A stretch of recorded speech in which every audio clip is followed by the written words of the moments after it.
Hello all, welcome to secret PSC. എല്ലാവർക്കും നമ്മുടെ ചാനലിലേക്ക് സ്വാഗതം. അപ്പോൾ നമ്മൾ നോക്കാൻ പോകുന്നത് നമ്മൾ കഴിഞ്ഞ ക്ലാസ്സിൽ പറഞ്ഞിട്ടുണ്ടായിരുന്നു അല്ലേ, പുതിയ SCERT ക്ലാസ്സുകൾ ഇനിയും തുടങ്ങാത്തവർക്കായിട്ട് നമ്മൾ സ്റ്റാർട്ട് ചെയ്തിട്ടുണ്ട്. അതുപോലെ തന്നെ ഇനി പഠിച്ചുകൊണ്ടിരിക്കുന്നവർക്കും കഴിഞ്ഞ ക്ലാസ്സുകൾ റിവൈസ് ചെയ്യാനായിട്ട് നമ്മൾ പുതിയ SCERT ക്ലാസ്സുകൾ സ്റ്റാർട്ട് ചെയ്യുന്നുണ്ട്. അപ്പോൾ കഴിഞ്ഞ ഒരു ക്ലാസ് നമ്മൾ ഓൾറെഡി ചെയ്തിട്ടുണ്ടായിരുന്നു. അപ്പോൾ നമ്മൾ നോക്കാൻ പോകുന്നത് 5ാം ക്ലാസ്സിലെ സോഷ്യൽ സയൻസ് ആണ് കേട്ടോ. അപ്പോൾ നമുക്കതിലെ ഇമ്പോർട്ടൻറ്റ് പോയിൻറ്റ്സ് പറഞ്ഞു പോകാം. ഓരോ ക്ലാസ്സിനെയും ഡീറ്റെയിൽ ആയിട്ടുള്ള ചാപ്റ്റർ വൈസ് ആയിട്ട് നമ്മൾ ക്ലാസ് ഓൾറെഡി എടുത്തിട്ടുണ്ട് കേട്ടോ. അപ്പോൾ അതുകൊണ്ട് ഞാൻ ഓരോ ലൈൻ ബൈ ലൈൻ പറയാണ്ട് നമുക്കതിൽ ഇമ്പോർട്ടൻറ്റ് പോയിൻറ്റ്സ് മാത്രം പറഞ്ഞു പോകാമെന്നാണ് വിചാരിക്കേണ്ടത്. അപ്പോൾ നമ്മുടെ ക്ലാസ്സുകൾ കാണാത്തവരുണ്ടെങ്കിൽ പോയി കാണാം. ഓരോ ലൈൻ ബൈ ലൈൻ ആയിട്ട് വേണമെന്നുണ്ടെങ്കിൽ പോയി ആദ്യം തന്നെ ക്ലാസ്സുകൾ കാണാം കേട്ടോ. ഇത് നമ്മൾ നോക്കുന്നത് ഇമ്പോർട്ടൻ്റ് ആയിട്ടുള്ള പോയിൻറ്റ്സ് ആണ്. നമ്മൾ റിവിഷനാണ് ചെയ്യുന്നത്. അത് കാരണം ഇമ്പോർട്ടൻ്റ് ആയിട്ടുള്ള പോയിൻറ്റ്സ് മാത്രം ഉണ്ടോ നോക്കുന്നത്. അപ്പോൾ നമുക്ക് നമ്മുടെ ക്ലാസ്സിലേക്ക് പോകാം. അപ്പോൾ നമ്മൾ കഴിഞ്ഞ ക്ലാസ്സിൽ സയൻസ് ചെയ്തിട്ടുണ്ട് കേട്ടോ. സയൻസ് 1, 2 ചാപ്റ്റർ ചെയ്തിട്ടുണ്ട്. ഇനി നമ്മൾ നോക്കുന്നത് സോഷ്യൽ സയൻസ് ആണ്. 5ാം ക്ലാസ്സിലെ ഒന്നാമത്തെ ചാപ്റ്ററിൻ്റെ പേരെന്താണ്? പീലിയുടെ ഗ്രാമം എന്നാണ് ചാപ്റ്ററിൻ്റെ പേര് കേട്ടോ. പീലിയുടെ ഗ്രാമം. അപ്പോൾ നോക്കിയേ, പീലിയുടെ ഗ്രാമത്തിൽ എന്താണ് ഇവിടെ പറയുന്നത് നമുക്ക് നോക്കാം.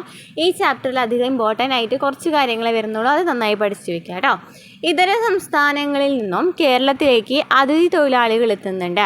അസം, ബീഹാർ, പശ്ചിമ ബംഗാൾ, ജാർഖണ്ഡ് എന്നീ സംസ്ഥാനങ്ങളിൽ നിന്നുമാണ് കൂടുതൽ പേരും കുടുംബമായി എത്തുന്നത്. അവരുടെ മക്കളെ കേരളത്തിലെ പൊതുവിദ്യാലയങ്ങളിൽ പഠിപ്പിക്കുന്നു. അങ്ങനെ സമയവും കേരളത്തിൽ പഠിക്കുന്നുണ്ടെന്ന് പറയുന്നുണ്ട് കേട്ടോ. അപ്പോൾ എന്താണ് പറയുന്നത്? ഇതര സംസ്ഥാനങ്ങളിൽ നിന്ന് കേരളത്തിലേക്ക് അതിഥി തൊഴിലാളികൾ എത്തുന്നുണ്ടെന്ന് പറയുന്നുണ്ട്. എവിടെ നിന്നൊക്കെയാണ് അതിഥി തൊഴിലാളികൾ കേരളത്തിലേക്ക് എത്തുന്നത്? അസം, ബീഹാർ, പശ്ചിമ ബംഗാൾ, ജാർഖണ്ഡ്. അസം, ബീഹാർ, പശ്ചിമ ബംഗാൾ, ജാർഖണ്ഡ് എന്നീ സംസ്ഥാനങ്ങളിൽ നിന്നും കേരളത്തിലേക്ക് അതിഥി തൊഴിലാളികൾ എത്തുന്നുണ്ട് അല്ലേ. അവരുടെ കുടുംബമായിട്ടും എത്തുന്നവരുമുണ്ട്. അപ്പോൾ ഇതാണ് ഈ ചാപ്റ്ററിൽ ഇമ്പോർട്ടൻ്റ് ആയിട്ടുള്ള ഭാഗം എന്ന് പറഞ്ഞത്. തുടക്കം കാരണം അധികം അവർ കുറച്ചിങ്ങനെ ആക്ടിവിറ്റീസ് പോലെയൊക്കെയാണ് നൽകിയിരിക്കുന്നത്. അപ്പോൾ ഒരു കുട്ടി വീട്ടിലേക്ക് നമ്മളെ നാട്ടിലേക്ക് വരാണ്. അപ്പോൾ അങ്ങനെ അവിടുത്തെ കാര്യങ്ങളൊക്കെ കാണിച്ചു കൊടുക്കുന്നുണ്ടോ കാണണ്ട. അപ്പോൾ നമുക്കറിയാം ഓരോ ഇന്ത്യയിലെ ഓരോ പ്രദേശത്തും ഓരോ സംസ്കാരങ്ങളും ഓരോ വൈവിധ്യങ്ങളും ഓരോ ഭാഷ വസ്ത്രധാരണ രീതിയൊക്കെ വ്യത്യസ്തമാണ് എന്നൊക്കെയാണോ ഇതിൽ പറയുന്നത്. അപ്പോൾ നമുക്ക് അടുത്ത ചാപ്റ്ററിലേക്ക് പോകാം. അടുത്ത ചാപ്റ്ററിൻ്റെ പേര് ഭക്ഷണവും മനുഷ്യരും എന്നാണ്. സെക്കൻഡ് ചാപ്റ്ററിൻ്റെ പേരെന്താണ്? ഭക്ഷണവും മനുഷ്യരും. അപ്പോൾ നമുക്കറിയാവുന്ന എപ്പോഴും ചോദിക്കാറുള്ള PSC ക്വസ്റ്റ്യൻ ആണല്ലേ, ലോക ഭക്ഷ്യദിനം എന്ന് പറയുന്നത് എന്നാണ് ലോക ഭക്ഷ്യദിനം? ഒക്ടോബർ 16. ഒക്ടോബർ 16 ലോക ഭക്ഷ്യദിനമായിട്ട് ആചരിക്കുന്നത്. ഒക്ടോബർ 16 ഇമ്പോർട്ടൻ്റ് ആണ്. ഒക്ടോബർ 16 വേൾഡ് ഫുഡായിട്ട് ആചരിക്കുന്നത്. ആദ്യകാലങ്ങളിൽ തീയാണല്ലേ ഏറ്റവും കൂടുതലായിട്ട് ഉപയോഗിച്ചിരുന്നത്. തീയിനെ കുറിച്ചിട്ട് നമ്മൾ ആദ്യം അറിഞ്ഞിരുന്നില്ല. അങ്ങനെ തീ എങ്ങനെയാണ് കണ്ടുപിടിക്കുന്നതെന്ന് പറയുന്നുണ്ട് അല്ലേ. എങ്ങനെയാണ് ഉണങ്ങിയ മരങ്ങൾ തമ്മിൽ ഉരഞ്ഞും പാറയിൽ ഉരഞ്ഞും തീ ഉണ്ടാകുന്നത് മനുഷ്യർ കണ്ടു. അങ്ങനെയാണ് അവർ തീ എന്ന് പറയുന്നത് കണ്ടുപിടിക്കുന്നത്.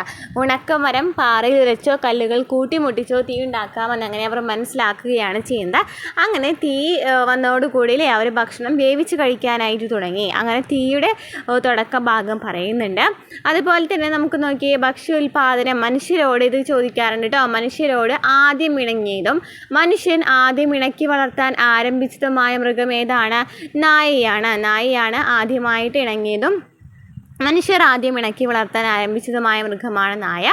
മനുഷ്യരുടെ വേഗം ഇണങ്ങി ചേരാൻ കഴിവുള്ളതിനാൽ വേട്ടയാടലിനും കാവലിനുമായി നായകളെ ഉപയോഗപ്പെടുത്തിയിരുന്നു. കൃഷി വ്യാപകമായതോടെ മറ്റു മൃഗങ്ങളെയും ഭക്ഷണത്തിനും മറ്റ് ആവശ്യങ്ങൾക്കുമായിട്ട് ഇണക്കി വളർത്താനായിട്ട് തുടങ്ങി. അപ്പോൾ നായയാണ് ആദ്യമായിട്ട് മനുഷ്യർ ഇണക്കി വളർത്താനായിട്ട് ആരംഭിച്ച മൃഗം എന്ന് പറയുന്നത്. അങ്ങനെ കൃഷിയിടങ്ങളിൽ നിന്നും തൈകൾ മുളച്ച് വരുന്നത് കാണാണ്. ഇവർ വേവിച്ച ഭക്ഷണം കഴിക്കുകയാണല്ലേ. അപ്പോൾ അതിനിടയിൽ ഇവർ കളയുന്ന വേസ്റ്റുകളിൽ നിന്നൊക്കെ ഓരോന്നും തൈകൾ ഉണ്ടാകുന്നത് കണ്ടപ്പോഴാണ് അവർ കൃഷിയിലേക്ക് പോകുന്നത്. അപ്പോൾ കൃഷിയിലേക്ക് പോകുന്നത് എങ്ങനെയാണ്? ഈ ഓരോന്നും മുളയ്ക്കുന്നത് കണ്ടപ്പോഴാണ് കൃഷിയിലേക്ക് പോകുന്നത്. അപ്പോൾ നമുക്ക് മനസ്സിലായി കൃഷിക്ക് ആവശ്യമായ ജലവും മുളക്കറുള്ള മണ്ണൊക്കെ എവിടെ ഉണ്ടാവുക? നദീതടങ്ങളിലാണ് എന്തുണ്ടാവുകയെന്ന് മനസ്സിലായി. ഇതിനാവശ്യമായിട്ടുള്ള ജലവും മുളക്കൂറുള്ള മണ്ണും അറിയുന്നത് മനസ്സിലായില്ലേ?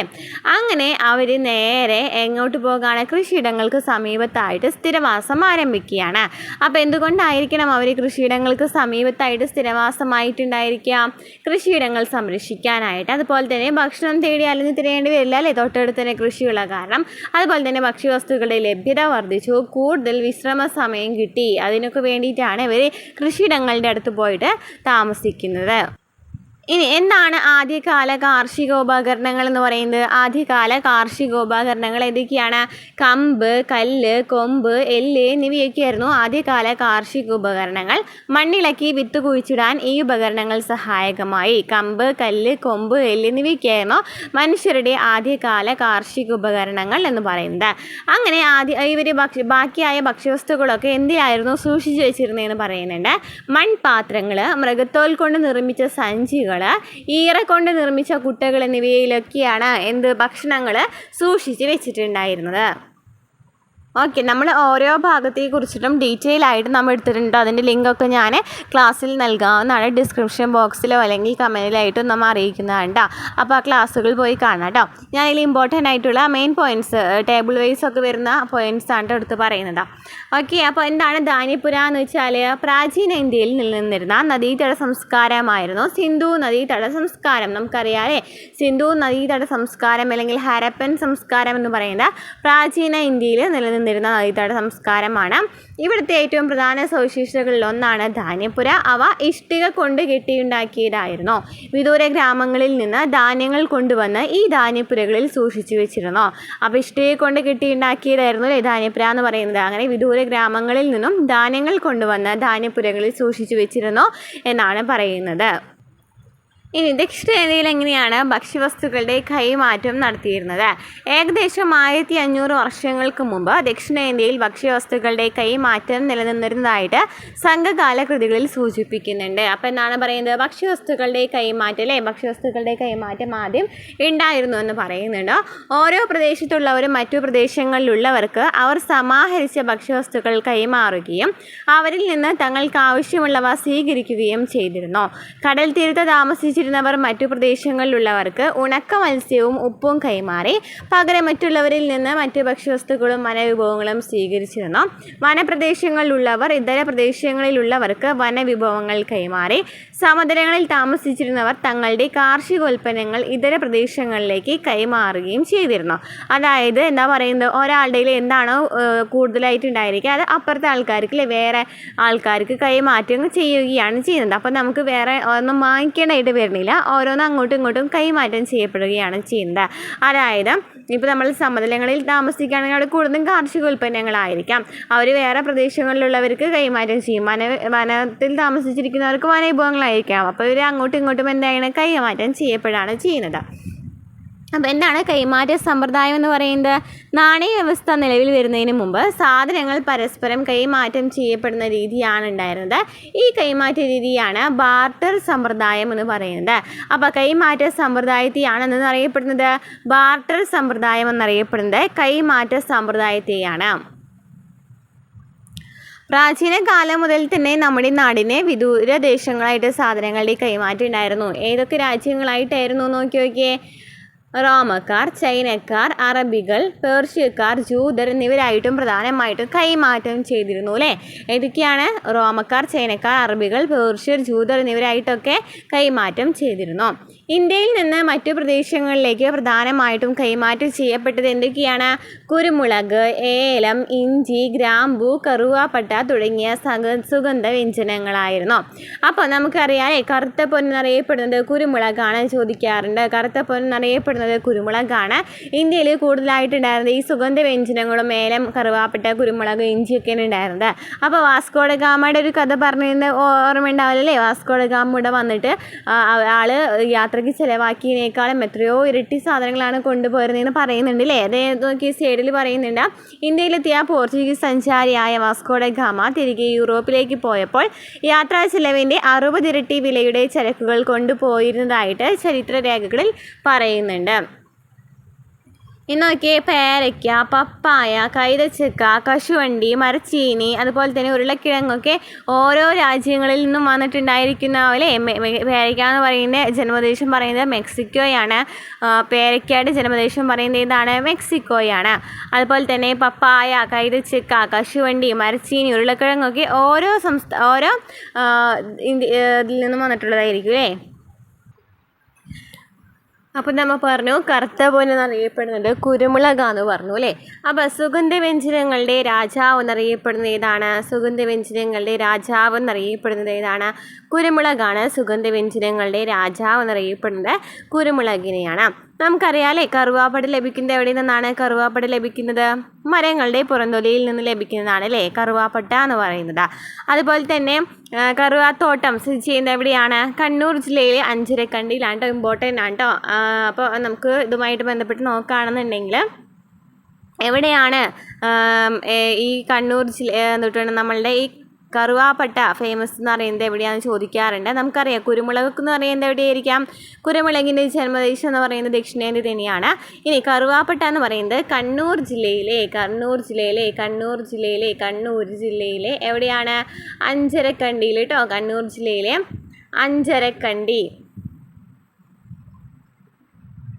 കണ്ണൂർ ജില്ലയിലെ അഞ്ചരക്കണ്ടിയിലാണ് ഏഷ്യയിലെ ഏക കറുവാത്തോട്ടം സ്ഥിതി ചെയ്യുന്നത്. കണ്ണൂർ ജില്ലയിൽ എവിടെയാണ്? അഞ്ചരക്കണ്ടിയിലാണ് സ്ഥിതി ചെയ്യുന്നത്. പുരാതന കറുവാത്തോട്ടം സ്ഥിതി ചെയ്യുന്നത് കണ്ണൂർ ജില്ലയിലെ അഞ്ചരക്കണ്ടിയിലാണ്. ഇമ്പോർട്ടൻ്റ് ആണ് കേട്ടോ, പഠിച്ചു വയ്ക്കുക കേട്ടോ. ഇനി നമുക്ക് സുഗന്ധവ്യഞ്ജനങ്ങളുടെ രാജാവ് എന്ന് പറയുന്നത് ആരാന്ന് പറഞ്ഞു? സുഗന്ധവ്യഞ്ജനങ്ങളുടെ രാജാവ് എന്ന് പറയുന്നത് ആരാന്ന് നമ്മൾ പറഞ്ഞു? കുരുമുളകാന്ന് പറഞ്ഞു അല്ലേ. സുഗന്ധവ്യഞ്ജനങ്ങളുടെ രാജാവ് കുരുമുളകാണെങ്കിൽ സുഗന്ധവ്യഞ്ജനങ്ങളുടെ റാണി ആരാണ്? കുരുമുളക് എന്ന് പറയുന്നത് രാജാവാണ്, സുഗന്ധവ്യഞ്ജനങ്ങളുടെ രാജാവാണ്. എന്നാൽ റാണി എന്ന് പറയുന്നത് ആരാണ്? ഏലമാണ് കേട്ടോ. റാണി എന്ന് പറയുന്നത് കുരുമുളക് രാജാവും അതുപോലെ തന്നെ റാണി എന്ന് പറയുന്നത് ഏലവുമാണ്. സുഗന്ധവ്യഞ്ജനങ്ങളുടെ രാജാവ് കുരുമുളകും സുഗന്ധവ്യഞ്ജനങ്ങളുടെ റാണി എന്നറിയപ്പെടുന്നത് ഏലവുമാണ്. പഠിച്ചു വയ്ക്കാം.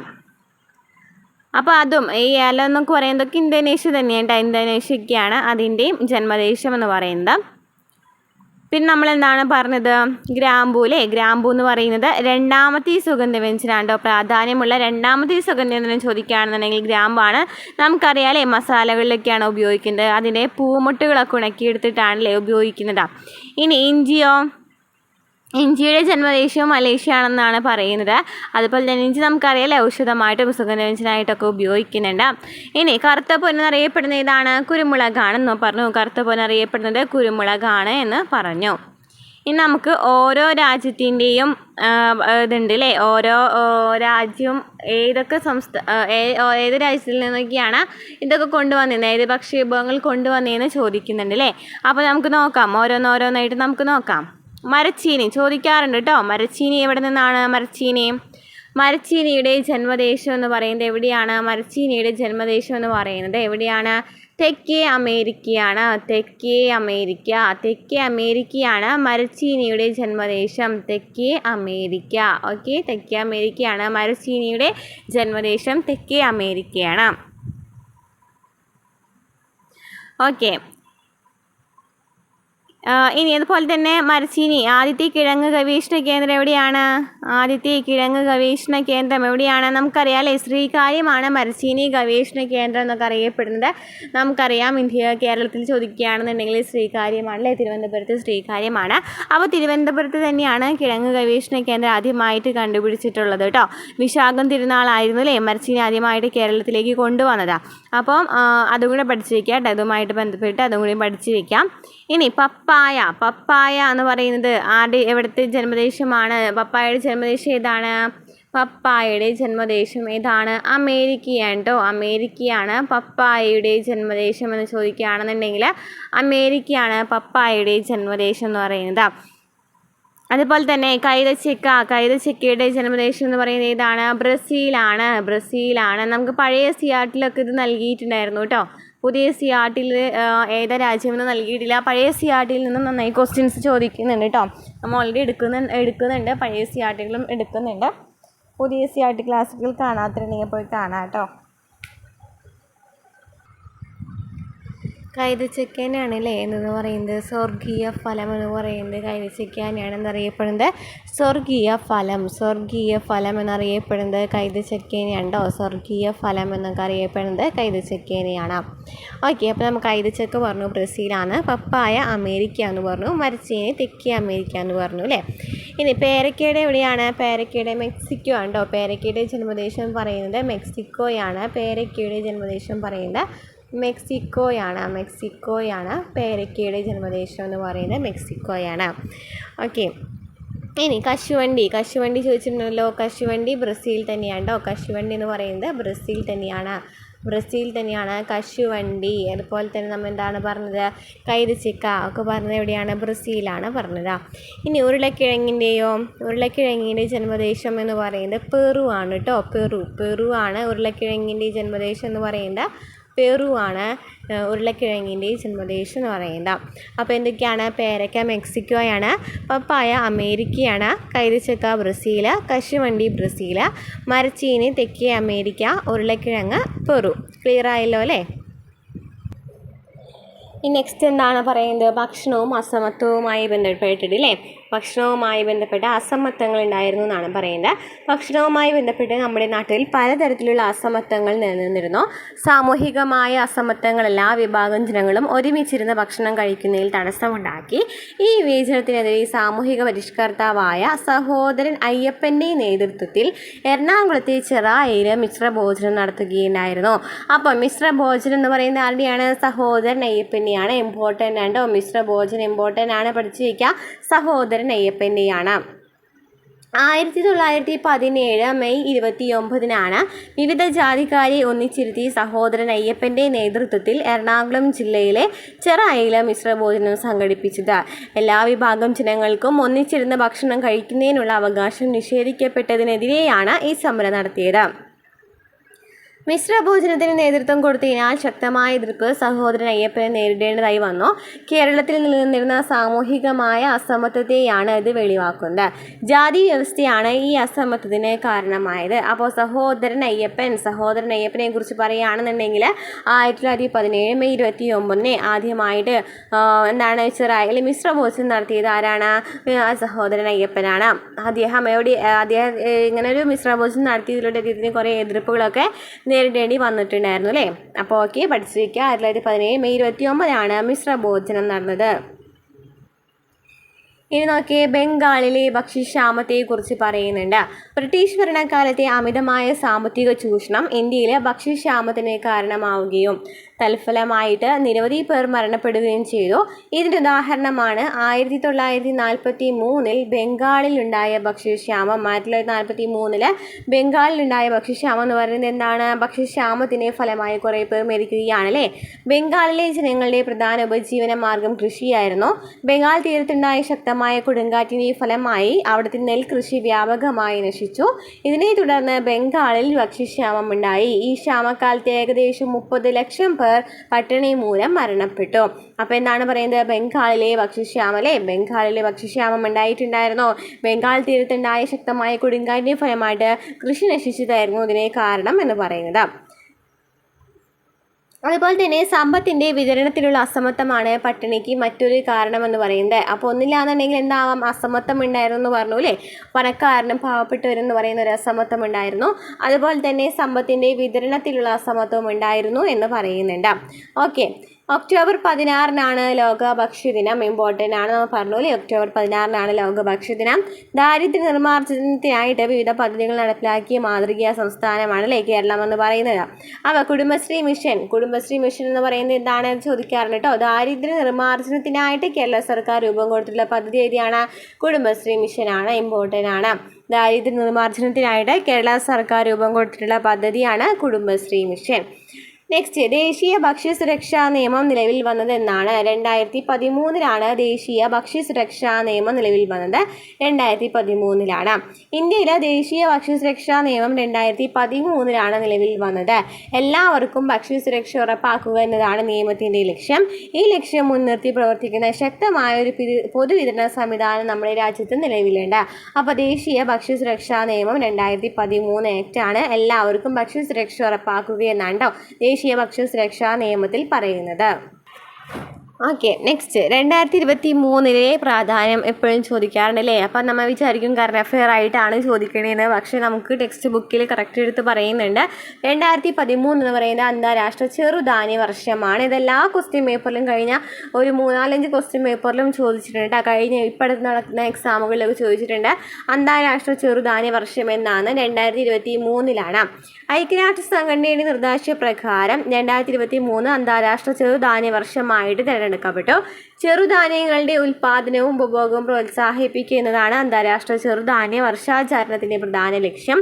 പുല്ലുവർഗത്തിൽപ്പെടുന്ന ധാന്യവിളകളാണ് ചെറുധാന്യങ്ങൾ എന്ന് പറയുന്നത്. പുല്ലുവർഗത്തിൽപ്പെടുന്ന ധാന്യവിളകളെയാണ് എന്ന് പറയുന്നത് ചെറുധാന്യങ്ങൾ എന്ന് പറയുന്നത്. ജോവർ, റാഗി, വരക്, തിന തുടങ്ങിയവ ചെറുധാന്യങ്ങളിലാണ് ഉൾപ്പെടുന്നത്. ഹൃദയ സംബന്ധമായ പ്രശ്നങ്ങളെയും മറ്റ് ജീവിതശൈലി രോഗങ്ങളെയും നിയന്ത്രിക്കുവാൻ ചെറുധാന്യങ്ങൾക്ക് കഴിയും. അതിനാൽ പോഷകസമൃദ്ധമായ ചെറുധാന്യങ്ങൾ നമ്മുടെ ഭക്ഷണത്തിൽ നിത്യേന ഉൾപ്പെടുത്തണം. അപ്പോൾ എന്തൊക്കെയാണ് ഇവിടെ പറഞ്ഞത്? 2023 അന്താരാഷ്ട്ര ചെറുധാന്യ വർഷമായിട്ട് ആചരിക്കുന്നത്. ചെറുധാന്യങ്ങളുടെ ഉൽപ്പാദനവും ഉപഭോഗവും പ്രോത്സാഹിപ്പിക്കുന്നതാണ് അന്താരാഷ്ട്ര ചെറുധാന്യ വർഷാചരണത്തിന്റെ പ്രധാന ലക്ഷ്യമെന്ന് പറയുന്നത്. പുല്ലുവർഗത്തിൽപ്പെടുന്ന ധാന്യവിളകൾ ചെറുധാന്യങ്ങൾ എന്ന് പറയുന്നത് നോക്കി, റാഗി, മണിച്ചോളം, ചോവർ അല്ലെങ്കിൽ ബാർലി, വരക്, ബജ്റ, തീന എന്നിവയൊക്കെ എന്താണെന്നാണ് പറയുന്നത്? ചെറുധാന്യങ്ങളാണ് അല്ലേ. അന്താരാഷ്ട്ര ചെറുധാന്യ വർഷമായിട്ട് ആചരിക്കുന്നത് 2023. ഇത്രയൊക്കെയാണ് ഈ ചാപ്റ്ററിൽ പറയുന്നത് കേട്ടോ. അപ്പോൾ നമ്മൾ ഫസ്റ്റത്തെ 2 ചാപ്റ്റർ എടുത്തു കഴിഞ്ഞിട്ടുണ്ട്. ഇതിൻ്റെ ഡീറ്റെയിൽ ആയിട്ടുള്ള ചാപ്റ്റർ വൈസ് ആയിട്ട് നമ്മൾ ഓൾറെഡി ക്ലാസ് ചെയ്തിട്ടുണ്ട്. അപ്പോൾ ഈ 2 ക്ലാസ്സുകളും പോയി കാണാം. അതുപോലെ തന്നെ ഇമ്പോർട്ടൻ്റ് ആയിട്ടുള്ള പോയിൻറ്റ്സ് കൊണ്ട് നോക്കി പോകുക കേട്ടോ. അപ്പോൾ നമുക്ക് അടുത്ത ക്ലാസ്സുമായിട്ട് വീണ്ടും കാണാം.